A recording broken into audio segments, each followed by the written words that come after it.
अरे रश्मीची आई. रश्मीची आई काय करू राहिल्या? काय काय नाही, तिचा पाकुलीत आम्ही. काय म्हणता ते, काय पाहिजे? अरे काय झालं बापा? थोडं की 12 वाजले. कोणती माझा राडवी गेली? बरं ते जाऊ द्या. मी म्हणतो तो राजकुमार पद्मा इकडे येऊन राहील ते काय झालं? आले नाहीत लेकरं? तिकडे गेले का त्याच्या मामाच्या घरी? नाही, तिकडे नाही गेले. गेले सारखे हैदराबादले. अगाऊ तोंडाची. कोणता तोंड पाहिलं तो आणि तिचा संबंध झाला काय सांगा? खरं ना, नीरा पायावर धोंडा पडला मा पोराचं आयुष्य तिनं बरबाद केलं. काही सुख नाही देत त्याले. आणि आम्हाला तर काही विषयच नाही. कोणत्या जन्मातला पाप फेडून राहिली काय सांगा बिचारी? का बदला घेते आमचा? 7 जन्माची दुश्मनी आहे का काय सांगा? तिची असं माहीत महापुरी संगतीची जती तती जाते आणि नुसतं महापुरीचं वाईट चित्ते. म्हणजे काय झालं? रश्मीच्या घरी गेलते ते रश्मीच्या घरी काय काही काही बात झाली का? काय झालं? हो, तुमची सून तती जाईन तर ती आग लावल्याशिवाय वापशीन कशी? गेली महापुरीच्या घरी तोंड दाखवेले काम ना थांब. गेली नसती तर पुरली असती. रश्मीचा फोन आलता, लढत जाय पोरगी. पाहुणा बोलून राहिला म्हणते हे वातर तोंडी तुमची हे सून. तर ती गेली वातर वातर करत बसली. त्या जवायला म्हणते की इले घरात दांबून ठेवलं, शिक्षण वाया गमावलं, नसं झालं. तुमच्या घराच्या तुमच्या फॅक्टरीत तुमचा भाऊ कायले तोंड घालते, तुमचा बाप कायले तोंड घालते, तुमच्या फाईला तुमचा भाऊ कायले पाहिजे. त्या भाऊजाईले काही बोलली म्हणते. वाश येते इले, वाश येते. नाही सळक्या तोंडाची लेकराचं लंगोट ना बदले. मला बदलायला लावे. बेसरम तोंडाची मला आवाज दे. आई यानं शी केली, आई यानं सू केली. स्वतःच्या लेकराची लंगोट बदलायची तिले रिशी. लोकांच्या लेकराचा वाश येते तिले. लस आहे का? कोण काय काय झालं बा? भांडण झाले का? अरे बा काय काही म्हटलं तिथलं पाहुण्याला राग आला का? मग तुला बोलायला लागत होतो पाहुणे संग. गोष्ट आवरून घ्यायला लागत होती. जाऊ द्या जवळ बा म्हणून. आता जवळ माणूस आहे ही पोरगी जवायला काय बोलले? हा राजकुमार कुठे गेलता? हर्षपूट घालाय राजकुमार तुमच्या काय कामाचा? बायकोच्या पुढे फक्त चालते का त्याची? एखादा असता तर देत होता 2-4 लावून साजऱ्या. किंवा बहीणच्या घरी येऊन तुला भाद्र्याची काय गरज आहे व? खरं ना, खरं सांगतो तुम्हाला मी पहिले बी म्हणू लय डोक्षार घेणं चालू आहे तिले. लय डोक्षार घेणं चालू आहे तिले. एक दिवस डोक्षार मेरे वाटणार आहे ते पा. लग्नाच्या पहिले बी मा पोरीले काही सुख नाही दिलं. एकुलती एक ननन. काही तिले जीव नाही लावला. बाई पोरगीच वहिनी वहिनी दादा दादा कुरकुर त्याच्या मागं लागते, मागं हिंडते. तरी बी मा पोरीले काही तिनं बरं नाही पाहिलं. लग्न झाल्यावरही तसंच. लग्नात किती तमाशे केले तिने तुम्हाला माहित आहे? मा पोरीचा रागच करते ना ते. बरं ते जाऊ दे आता. पहिली फोनला रश्मी काय म्हणते विचार. मी बोलतो पाहुणे संग बा. त्या पुरीच्या ऐकून मी माफी मागतो. शेवटी आपल्याच घराची आहे ते सून. आपली सून बोलली ना जवायला काही तर मग आपलं काम आहे त्या जवायची माफी मागणं, एक एक प्रकरण सॉल्व्ह करणं. एका दिवसासाठी तर गेलते बा. काय काय झालं असं? लावर तू रश्मीला फोन लावर. मी बोलतो. उगाच तिले ते लोक काही बोलत दिलं असतील, त्रास देत असतील तिच्या घरचे. ही पोरगी काय बोलली काय नाही. काय बा कसं चांगलं चालू आहे रश्मीचं? काय तसं हे करतो म्हणा. संबंध कसे बाय काचाचे राहतात सासरचे लोक. एकदा ज्याच्या मनात गैरसमज झाला तो आपल्या पुरीला त्रास होईना. लावर तू रश्मीला फोन लावर. ते जाऊ दे तिकडे. ते पोर करून काय तर जाऊ दे बा. ते आता आपले तर हात टेकले याच्या पुढे. या तुमच्या स्वभावाच्यानंच खरं सांगतो ती एवढी हे करून राहिली. हा आपला मेंढीचा माणूस होता काही कामाचाच नाही. घर जवळ होऊन तर ती जाऊन राहिला असता तिच्या बापाच्या इस्टेटवर पुरला असता. याला तर वाटते का सबंध तिच्या बापाच्याच खर्च येते का? याले काय हात पाय नाही, हा काही कमावत नाही, मिंदा आहे का काय सांगा तिचा? एवढं तर ऐकते निरा तिचं जरसं काही होऊ नये म्हणता बायकोले. तुम्ही सांगा अशी सून आहे का कुठे की ननच्या घरी जाऊन भांडणं लावते? लहान झालं का आता हार काटपणा नाही. तिच्या बाय बापाला फोन लाव तुम्ही. आता थांबा तुम्ही. नाही त्याला फोन लाव तुम्ही. सांगतो जरसं की तुमची पोरगी कशी वागते पहा आता जरा. तुम्ही शिकवा जर आता. आम्ही तर काही शिकू नाही शकून राहिलो. तुमच्या ज्यानं होत असेल तर शिकवा. पहिले नाही शिकवलं तर आता तरी शिकवा म्हणतो. मॅच झाले का? आता तिच्या आई बाबाला काय फोन लावता फालतू? त्या लोक काय टेन्शन देतात? काही बी कुकडे तुला सांगून राहिलो मी. रश्मीला फोन लाव. मी बोलतो बाई सगळं. पाहुण्याला राग आला असेल तर मी माफी मागतो बा. माई सून बोलली बा तुम्हाला त्याच्याबद्दल मी माफी मागतो. अजून कोणाला बोलली असेल तर घरात येईल माफी मागतो. मला काही कमीपणा घ्यायला काही पुरीच्या पुढे मला काही फरक नाही पडत. मी कमीपणा घेतो. माफी मागतो मी त्या जवळची. त्या सुनीला जाऊ दे आता एकदा. जाऊ दे काय आहे तर जाऊ दे. तिच्या माय बापाला फोन नको लो. तिला काय टेन्शन मध्ये तर त्याचा काय संबंध आला आता? म्हणजे असा कसा संबंध नाही? त्याची पोरगी आपल्या घरी हरकटपणा करते. नंदाच्या घरी जाऊन भांडते. सासू सासऱ्याची तर काही सेवा केलीच नाही. पेलाभर पाणी तर काही दिलंच नाही. ते समजलं की ना त्याने की त्याचे संस्कार किती उदयाला आले म्हणून इकडे. तसं तर भले नाकानं लिंबू सोलतात. तिची माय तर गोट नाही हे. आमची पोरगी अशी आमचं पोरगं तसं आमचं ढमकं असं सांगतो ना तिले की तिची पोरगी कशी वागते ते अति. मी सारी मॅटाचा बाजार हा तुले म्हणून राहिलो मी. रश्मीला फोन लाव. मी बोलतो पाहुणे संग. रश्मी संग काय झालं विचारतो. तू ते तिच्या माय बापाला फोन लावतो. म्हणजे तू बी त्याच्या डोक्याला डोके लावताय ना. दीड डोक्याची कोणत्या वेळेस काय करा हे तुझी समजलंच नाही. नीरा फक्त बसा बडबड बडबड करत मॅटासाठी.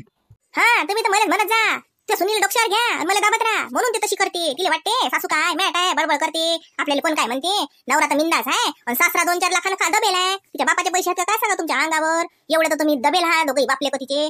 आता मी तिच्या बापाला फोन लावल्याशिवाय राहत नाही. करा काय करायचं जे करणार ते काही आलं नाही तुम्हाला काही. बसता फक्त बडबड करत. मग फोन कुठे आहे? मला नाही माहित. आता तुमचा फोन तुमच्या सांगत असेल ना. त्याला कोठे ठेवून तर काही महापुरीले एकुलती एक नरद म्हणून तिचं काही कोळ कौतुक नाही केलं, तिला काही हौस न्यूस नाही केली. 100 तर नाहीतच. जबाबदाऱ्या तर काही नाहीतच. तिला 2-4 देरायचे लग्न करायला लागले का 2-4 नंदायचे लग्न करायला लागले का त्याचा भाकर तुकडा करायला लागला. एकुलती एक ननद तेवढी तिला झेपत नाही.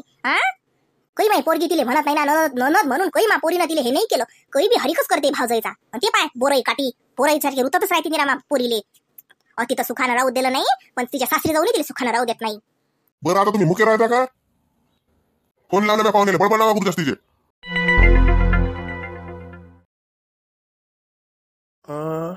कोण होय?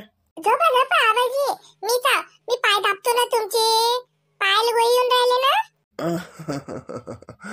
पाय दाबत का? अरे बापा राहू दे तो अभ्यास राहिला अशीन. जाय अभ्यास कर बापा. पाय नाही दुखत गिकत माय.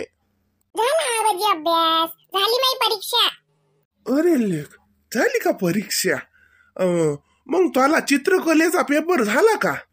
तो पेपर शेवटी असते ना चित्रकलेचा.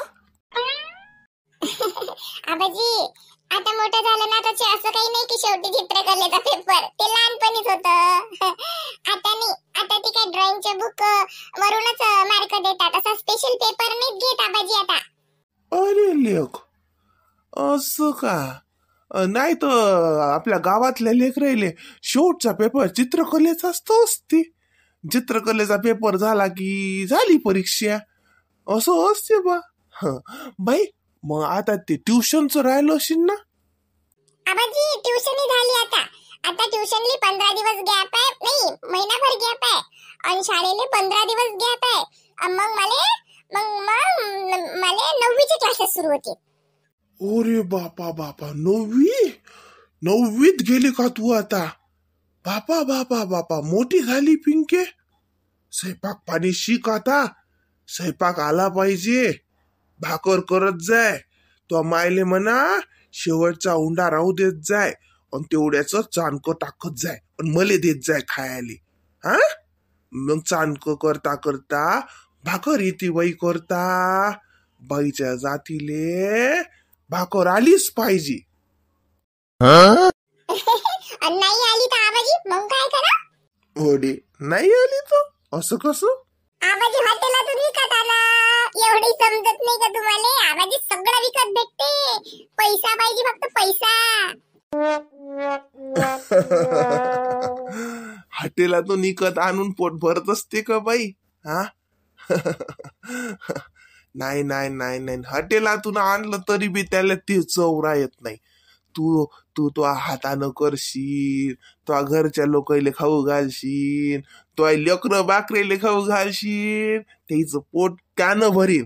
हॉटेलातल्यानं भरत नसते. काय आबाजी तुम्ही बी काही बोलता. मी लय शिकणार आबाजी माहित आहे का? मी लय शिकतो आणि मी कुठेच जात नाही. मी अत्तीच राहतो तुमच्याजवळ, आईजवळ, बाबाजवळ. मग मला भाकर येऊ का भाजी येऊ का नाही येऊ कोणी काय म्हणणारच नाही.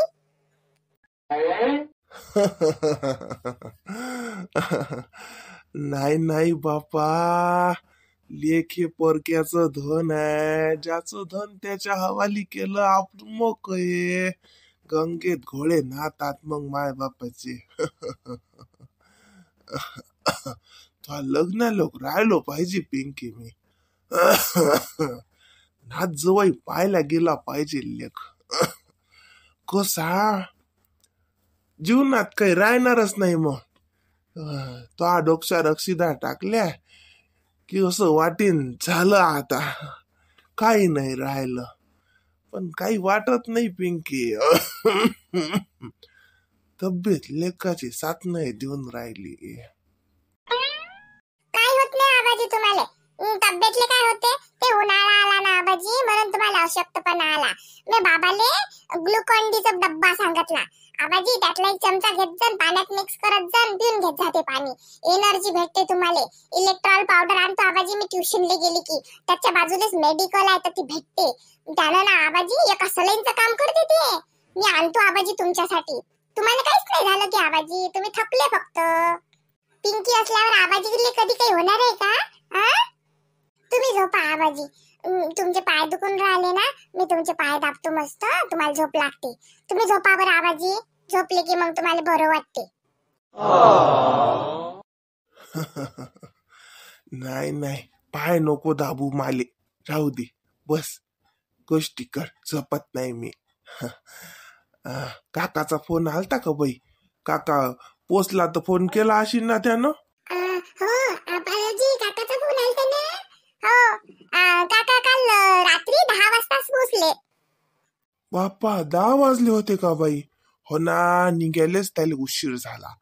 आणि तो मग राणीच्या मामाच्या घरी गेलता म्हणे का बाई? गेलतो म्हणे का? मला नाही माहित बा. असं म्या म्हणलो होतो बाई त्याला जाजो म्हणून. तो तती गेला असेल तर मग किती म्हणलं तरी अर्धा एक घंटा तर कोसाही मोडते. जवळ गेल्यावर का घाई करता येते का? तती बी त्याचा टाइम गेला असेल म्हणून उशीर झाला हो बाई. बाबा बाबा कुठे पोंगे घेऊन गेला वाटते आहे ना? नाही मला बाबा ते आईले आलूचे फत्र काढू लागू राहिले. संध्याकाळी गाडी लावा लागते ना, तर मग आईले उशीर होऊन राहिला.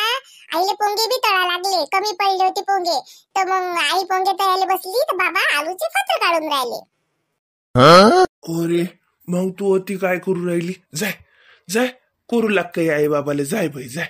ओ माले माय पाय नाही दाबा लागत, जाय बरं बाई, करू लाग बरं. मग त्याइले उशीर होईल. मग ते वक्तावर गाडी नाही गेली तर मग ते तो बाबाचे अजून जीवार येते. जाय जाय, करू लागते इले, जाय. नाही मला आईनं सांगलं की आबाजीचे पाय लय दुखून राहिले, तर तू आबाजीचे पाय दाब. अति काही नाही कर लागत, होते सगळं, असं म्हणते माई आई. तो मायनं धाडलं तुले नाही. मै लेकच आहे, लेक ते खरंच असते. आपल्या लेकी लोकांच्या घरी जातात, पण लोकांची लेक आपल्या घरी येते तर आपलीच लेक होते ते. माई सून तर खरंच लेकच आहे. तिला कळलं माय पाय दुखून राहिले तर लागे दिलं पोरीले धाडून. बाई आईले म्हणा आबाजीचे पाय दाबले म्हणा, म्या बसले म्हणा आता आबाजीचे पाय दे म्हणा, मी काही करतो म्हणा. ते कांद्याचे फत्र गित्र काढ, कांदा चिरून गिरून दे. मग ते बाबा गेला गाडी घेऊन की मग डबल येजो एका परी. बरं, पण तोपर्यंत तुमचे पाय बसले ना आता. तुम्हाला आणू का काही, मी चहा आणू का करून? नाही नाही नाही नाही, होऊ दे ते त्याचं गाडीचं, होऊ दे सगळं. बाबाला एकदा गाडी घेऊन जाऊ दे, मग करते तुही माय चहा बी करते, मग पिऊ आपण शांततेनं. जाय, करू लागतो त्याइले. बरं आबाजी.